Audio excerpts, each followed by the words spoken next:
Elvis was performing his biggest hit when he noticed a soldier's wife sobbing uncontrollably. He stopped the entire concert to find out why Maz and her answer changed everything about that night. It was July 4th, 1974, at the Omaha Civic Auditorium in Nebraska. Elvis was in the middle of one of his most patriotic performances of the year, Independence Day in America's heartland, with 18,000 people celebrating freedom and music together. The energy was electric. The crowd was singing along to every word, and Elvis was in one of those magical moods where everything felt perfect. He just launched into Can't Help Falling in Love, the song that always brought the house down when something in the audience caught his attention. In the third row center section, a young woman in a military dress uniform was crying so hard that her entire body was shaking while 18,000 people were singing along and swaying to the music. This woman looked like her world was falling apart. Elvis had seen crying fans before. Nighty tears of joy, excitement, overwhelming emotion from the music. But this was different. This woman wasn't crying because of the concert. She was crying despite it. And something about her pain cut through everything else and reached straight into Elvis's heart. Elvis stopped singing mid-verse. The band, confused by the sudden silence, gradually stopped playing. 18,000 people looked around, wondering what was happening. "Hold on, folks," Elvis said into his microphone, his eyes never leaving the woman in uniform. "Just hold on for a minute." He set down his microphone and walked to the edge of the stage, pointing gently toward the crying woman. "Mom," the lady in the military uniform in the third row. "Are you okay, honey?" The woman looked up, startled to realize that Elvis Presley was talking directly to her. Through her tears, she shook her head. No, the entire arena was now focused on this one woman, and you could feel the collective concern from 18,000 people who had gone from celebrating to witnessing something clearly heartbreaking. "What's your name, sweetheart?" Elvis called out. "Linda," the woman managed to say through her sobs. "Linda Morrison." "Linda, I can see you're hurting. Can you tell me what's wrong?" Linda Morrison looked around at the thousands of people now staring at her, then back at Elvis. Something about his genuine concern and the way he'd stopped his entire show just for her gave her the courage to speak. "My husband," she said, her voice breaking but carrying clearly through the arena's acoustics. "My husband was in Vietnam. I got a telegram this morning." The arena went completely silent. Everyone understood immediately what kind of telegram a military wife would receive on Independence Day. "He's missing in action," Linda continued, her voice getting stronger even as the tears kept flowing. "They don't know if he's alive or dead. Today was supposed to be our third wedding anniversary. We were supposed to celebrate together when he got home." But now she couldn't finish the sentence. Elvis stood at the edge of the stage, his own eyes now filling with tears.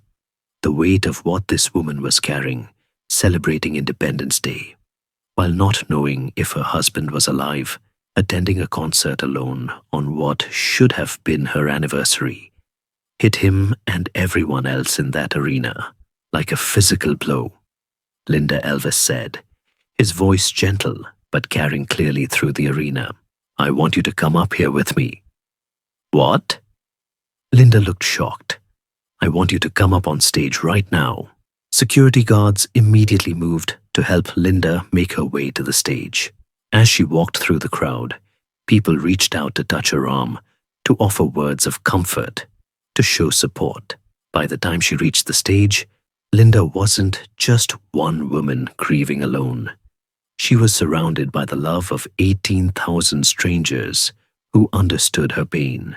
Elvis helped her up onto the stage and guided her to a chair that a crew member had quickly brought out. "Ladies and gentlemen," Elvis said to the audience, "I want you to meet Linda Morrison." Linda's husband, Sergeant Robert Morrison, is serving our country in Vietnam, and today she received word that he's missing in action. The response from the audience was immediate and overwhelming. Not cheers or applause, but a collective sound of sympathy and support that seemed to wrap around Linda like a warm embrace. Linda, Elvis said, sitting down next to her on stage, "Tell me about Robert. What's he like?" Linda wiped her eyes and tried to compose herself. But sitting next to Elvis, in front of 18,000 people, while talking about her missing husband, was almost too much to bear. He's everything. She said he's funny and kind and brave. Too brave, maybe. He volunteered for Vietnam because he said it was his duty to serve. He loves this country so much. How long have you been married? 3 years today. We got married on July 4th because Robert said he wanted our anniversary to always be about celebrating freedom. He said that's what he was fighting for, our freedom to love each other and build a life together. The irony was heartbreaking. On the day that should have been celebrating both American independence and their wedding anniversary, Linda was instead facing the possibility that her husband might never come home. Linda, Elvis said, "What's Robert's favorite song?" "Love Me Tender," she said immediately. "It's our song. We danced to it at our wedding. He sang it to me the night before he left for Vietnam." Elvis looked out at the audience, then back at Linda. "Honey, I want to sing that song for you and Robert right now. And I want everyone in this arena to sing it with us so that somehow, wherever Robert is, he can feel the love and support of 18,000 people who are thinking about him." Elvis gestured to his band, and they began playing "Love Me Tender," but slowly, gently, like a lullaby or a prayer. What followed was the most emotionally powerful performance of "Love Me Tender" that Elvis ever gave. As he sang, Linda sat beside him on stage, crying, but also finding comfort in the music and the incredible outpouring of support from the audience. "Love me tender, love me sweet, never let me go." But the most beautiful part was what happened in the audience. 18,000 people began singing along, but not with the usual energy of a rock concert. They sang softly, reverently, turning the entire arena into a massive prayer for Robert Morrison and all the soldiers serving overseas. "You have made my life complete, and I love you so." As the song continued, something magical happened. Linda stopped crying and started singing along. Her voice, though shaky, blended with Elvis's and with the voices of 18,000 strangers who had become her extended family for this moment. When the song ended, Elvis turned to Linda with a promise that would change both their lives. "Linda, I want you to know something. You're not alone in this. Every person in this arena is now part of your family, and we're all hoping and praying for Robert's safe return." He paused, looking out at the audience. "But I want to make you a personal promise. When Robert comes home, and I believe he will come home, I want you to bring him to one of my concerts, not as audience members, but as my special guests. I want to meet the man who's brave enough to serve our country and lucky enough to be married to someone as strong as you." The audience erupted in applause, but Linda was crying again, this time with gratitude and hope instead of despair. "Thank you," she whispered, that gives me something to hope for." Elvis spent the next 20 minutes on stage with Linda, talking about Robert, about their life together, about her fears and hopes. The audience listened with rapt attention, feeling like they were part of something much more important than a concert.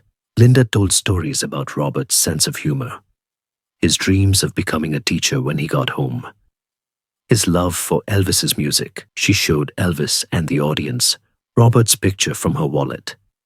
A young man in uniform, with kind eyes and a gentle smile. "He looks like a good man," Elvis said, studying the photo. "A really good man." "He is," Linda said. "He's the best man I've ever known. For the rest of the concert, Elvis dedicated every song to Linda Morrison and all the military families who sacrificed so much for our freedom. But more than that, he changed his entire approach to the show. Instead of just entertaining, Elvis turned the concert into a celebration of service, sacrifice, and the strength of military families. He talked between songs about the courage it takes to serve, the strength it takes to wait at home, and the importance of supporting each other through difficult times. The audience was completely engaged, understanding that they were part of something special. Not just a concert, but a community coming together to support one of their own. Near the end of the show, Elvis made an announcement that shocked everyone, including Linda. Ladies and gentlemen, I've just been told that we've raised $50,000 tonight for military families through ticket sales and donations. But I want to do something more. Elvis looked directly at Linda. Linda, I'm establishing a fund to support families of soldiers who are missing in action or prisoners of war. It's going to be called the Robert Morrison Hope Fund, and it's going to help families like yours get through the hardest times. Linda was speechless. The audience was on their feet, applauding not just for Elvis's generosity, but for Linda's courage and for all the military families who make such sacrifices. The story of Linda Morrison didn't end that night. Elvis kept in touch with her throughout Robert's deployment, calling her regularly and sending her tickets to his concerts whenever he performed near Omaha. More importantly, Elvis kept his promise. 6 months later, when Robert Morrison was found alive and returned home safely, Elvis flew Linda and Robert to Las Vegas for a private concert just for them. Elvis remembered every detail about Robert that I told him that night. Linda later recalled, he asked about Robert's plans to become a teacher, about his recovery from his injuries, about our plans for the future. It was like he'd been carrying our story with him all those months.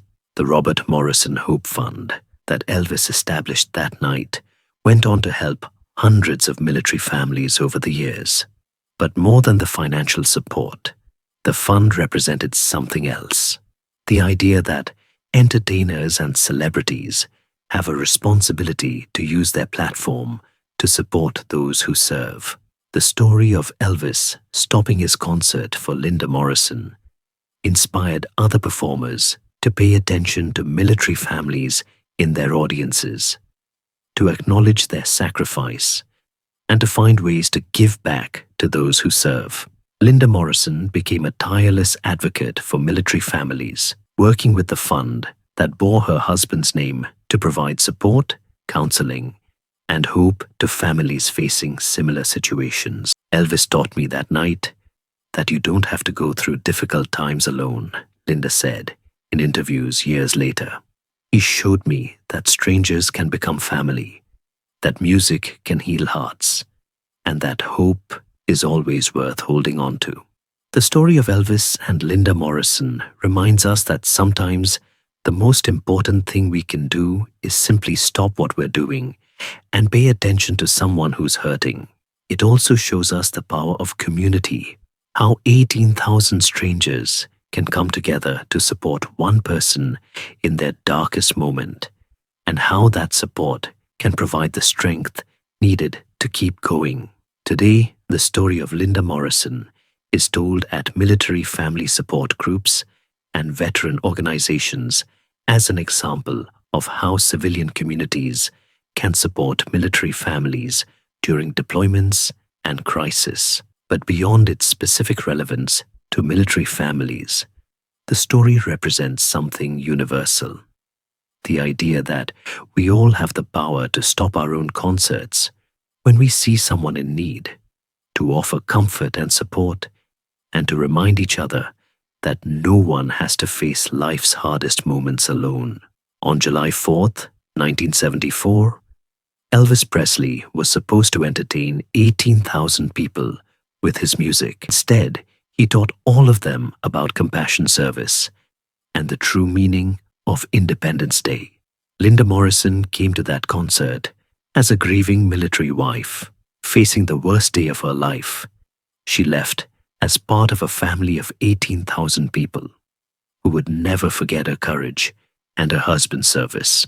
And Elvis learned something that night, too, that the most important performances aren't always about the music. Sometimes they're about using whatever platform you have to lift up those who need it most.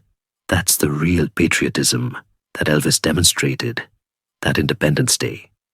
Not just celebrating freedom, but using his freedom and his fame to support those who sacrifice to protect it.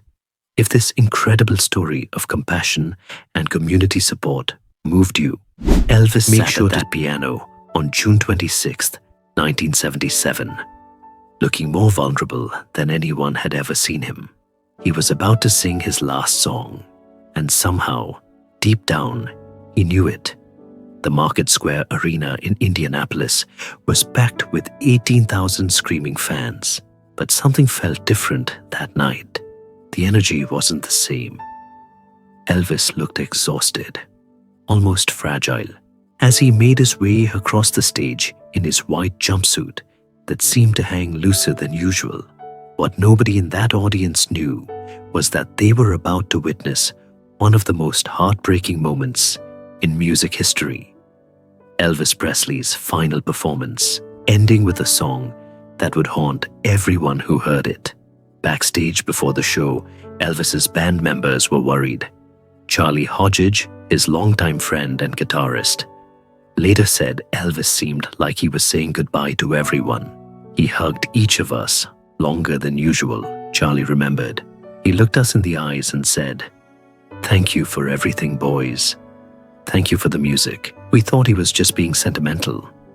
But now, I think he knew. Dr. Nicknopolis, Elvis's personal physician, who was traveling with the tour, had tried to convince Elvis to cancel the show. Elvis had been struggling with severe health issues, prescription drug dependency, and what seemed like a broken spirit. "Elvis, you need rest, doctor," Nick had pleaded. "Your body can't take much more of this." But Elvis refused. "The people came to see me, Doc. I can't let them down. I've never let them down." Those would be prophetic words. When Elvis walked onto that stage at 8:30 p.m., the crowd went wild. But those closest to the stage could see something was wrong. His movements were slower. His famous hip swivels less energetic. His voice, though still powerful, carried a weight that hadn't been there before. He opened with CC Rider, one of his classics. But even that felt different. Elvis kept looking up at the ceiling of the arena as if he was searching for something or someone. "Good evening, Indianapolis," Elvis said into the microphone, his voice softer than usual. "It's good to be here with you tonight. Real good." But as the show continued, it became clear that this wasn't the Elvis everyone knew. He forgot lyrics to songs he'd performed thousands of times. He stopped mid-song twice to catch his breath. At one point, he had to grip the piano for support. The audience was confused. Some were worried, others were just sad, watching their hero struggle. About an hour into the show, Elvis did something completely unexpected. He walked over to the white grand piano at center stage and sat down slowly, almost carefully. "I want to do something different tonight," he told the crowd. Something from the heart. The arena went quiet. This wasn't part of the usual set list. Even his band looked confused. Elvis placed his hands on the keys and started playing the opening chords to Unchained Melody, the same song he'd performed on his last television special just 2 months earlier. But this time was different. This time, everyone could tell he was singing it for the last time. What happened next still gives people chills almost 50 years later. Elvis began singing Unchained Melody, but his voice was raw, vulnerable, filled with emotion that went beyond performance. "Are you still mine?" he sang, looking out into the audience as if he was asking the question directly to each person there. Halfway through the song, Elvis's voice cracked, not from vocal strain, but from pure emotion. He was pouring everything he had left into those lyrics, and everyone in that arena could feel it. "I need your love. God speed your love to me," he sang, his voice breaking on the word love. People in the front rows later said they could see tears in his eyes. The tough guy, the rebel, the king himself was crying as he sang. Here's the incredible part. Somehow, the entire audience seemed to understand that they were witnessing something historic. The usual screaming and cheering stopped. 18,000 people sat in complete silence, listening to Elvis pour his heart out through that song.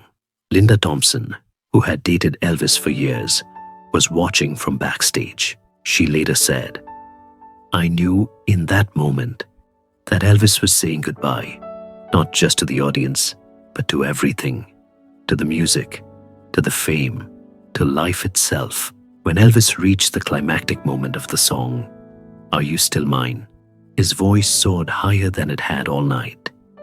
It was as if he was using every ounce of strength he had left to ask that one question. The audience was mesmerized. Many were crying. They didn't know why, but they knew they were experiencing something they'd never forget.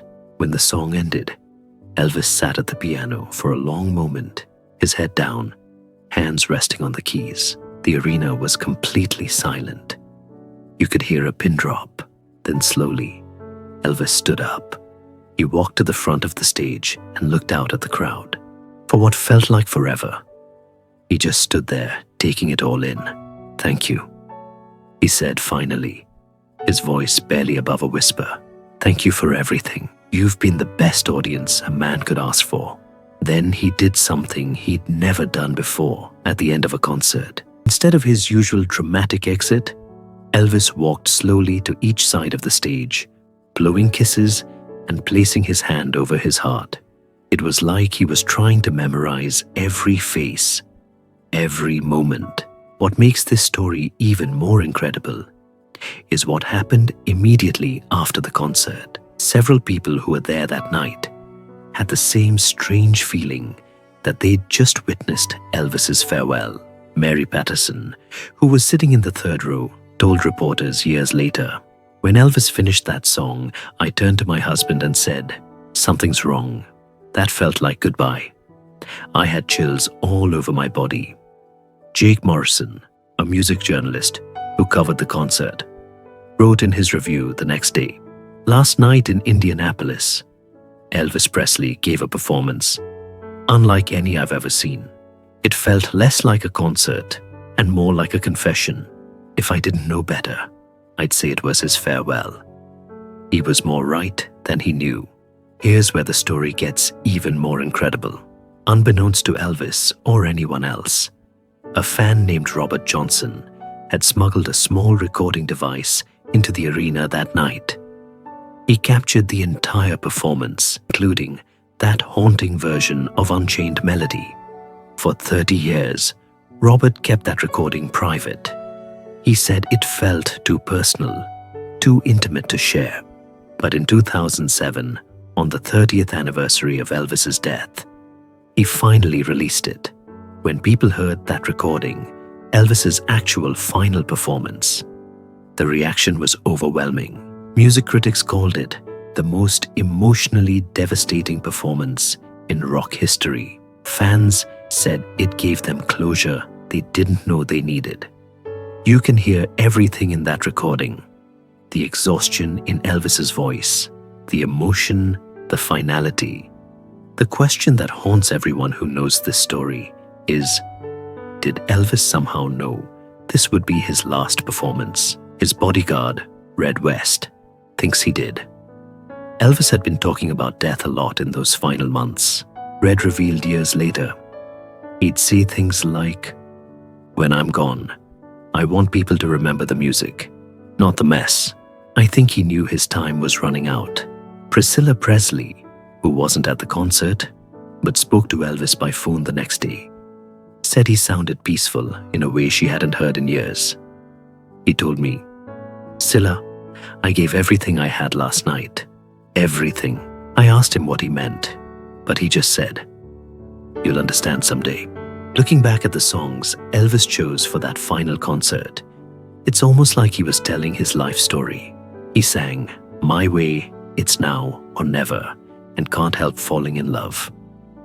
Songs that seemed to reflect his journey and his acceptance of whatever was coming next. But it was Unchained Melody that sealed it. That song, with its themes of longing and transcendence, became his accidental farewell to the world. Elvis left Indianapolis that night and returned to Graceland. For the next 52 days, he was a different person. Those close to him said he seemed more at peace, but also more disconnected from the world around him. He spent hours sitting at his piano at Graceland, playing Unchained Melody over and over. Lisa Marie, who was just 9 years old, later remembered hearing her father play that song in the middle of the night. "It was beautiful but sad," she said. "He was trying to say something he couldn't put into words." On August 16th, 1977, just 52 days after that final performance in Indianapolis, Elvis Presley was found dead at Graceland. He was only 42 years old when news of his death broke. Many people who had been at that final concert felt a chill of recognition. They remembered the feeling they'd had that night, that they were witnessing something final. The recording of Unchained Melody from that last performance became a tribute to Elvis's legacy. It showed him not as the larger-than-life superstar, but as a vulnerable human being pouring his heart out through music. Today, that final performance is considered one of the most important moments in music history. Not because of its technical perfection. Elvis's voice cracked. He forgot some lyrics. He looked exhausted, but because of its raw human emotion, it reminds us that behind all the fame and the legend was just a man who loved music more than anything else in the world. A man who, even when he was struggling with his own demons, still wanted to give everything he had to his fans. The Market Square Arena was demolished in 2001, but they preserved the piano Elvis played that night. It's now in the Rock and Roll Hall of Fame with a plaque that reads "The Piano," where Elvis Presley performed his final song, June 26, 1977. If there's one thing we can learn from Elvis's final performance, it's that music has the power to transcend everything: pain, exhaustion, even death itself. When Elvis sat at that piano and sang Unchained Melody, he wasn't performing for fame or money or applause. He was sharing his soul with 18,000 strangers, and somehow, they all understood. That's the real magic of that night in Indianapolis. Not that it was Elvis's last performance, but that it was his most honest one. The night the king stopped performing and just started being human. And maybe that's the greatest tribute we can give to Elvis Presley.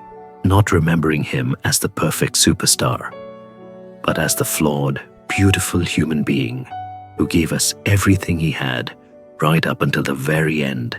If this incredible story of Elvis's final performance moved you, make sure to subscribe and hit that thumbs up button. Share this video with someone who needs to hear about the power of music to heal and connect us all. What's your favorite Elvis song and why? Let us know in the comments. And don't forget to ring that notification bell for more untold stories about music's greatest legends.